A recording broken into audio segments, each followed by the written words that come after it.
সাতক্ষীরা শ্যামনগর উপজেলার নূরনগর আশালতা মাধ্যমিক বিদ্যালয়ের প্রধান শিক্ষক লাঞ্ছিত হওয়ার প্রতিবাদে শিক্ষক শিক্ষার্থী ও অভিভাবকদের উদ্যোগে বিক্ষোভ সমাবেশ ও মানববন্ধন অনুষ্ঠিত হয়েছে। সোমবার সকালে স্কুল চত্বর থেকে বিক্ষোভ মিছিলটি নূরনগর বাজার প্রদক্ষিণ করে প্রধান সড়কে মানববন্ধনে মিলিত হয়। শিক্ষক ও শিক্ষার্থীরা এই ঘটনায় জড়িত বখাটে দুর্বৃত্তদের দ্রুত আটকের দাবি জানান। ভুক্তভোগী প্রধান শিক্ষক শ্যামনগর থানায় একটি লিখিত অভিযোগ দাখিল করেছেন। বিস্তারিত থাকছে এসকে সিরাজের প্রতিবেদনে। সাতক্ষীরা শ্যামনগরের নূরনগর আশালতা মাধ্যমিক বিদ্যালয়ে গত 13 নভেম্বর কিছু বখাটে যুবক অনধিকার প্রবেশ করে শিক্ষার্থীদের সাথে অসদাচরণ ও ইফটিজিংয়ের মতো কর্মকাণ্ডে লিপ্ত হয় বলে জানা যায়। বিষয়টি প্রধান শিক্ষক মোহাম্মদ শামীম আহমেদ জানতে পেরে তাদের বিদ্যালয় প্রাঙ্গণ থেকে বের হয়ে যেতে নির্দেশ দেন। এতে দুর্বৃত্তরা ক্ষিপ্ত হয়ে নূরনগর বাজারে তাকে একা পেয়ে দলবদ্ধভাবে লাঞ্ছিত করে।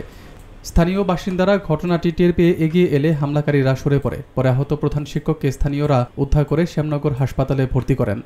ঘটনার পর তিনি উত্তর হাজিপুর গ্রামের আবেদ আলী গাজীর ছেলে আব্দুল হোসেন, আনোয়ার হোসেনের ছেলে ইমরান হোসেন, মুর্শিদ গাজীর ছেলে সাগর হোসেন, রফিকুল ইসলামের ছেলে রায়হান সহ 5-6 জনকে আসামি করে থানায় লিখিত অভিযোগ জমা দেন।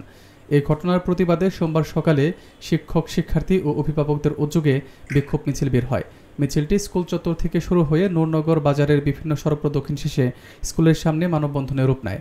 মানববন্ধনে শিক্ষক সুশান্ত কুমার ঘোষ, শিক্ষার্থী স্বপ্নম, জুনায়েদ ও সাবি হামিম বক্তব্য দিয়ে হামলাকারীদের দ্রুত গ্রেপ্তারের দাবি জানান।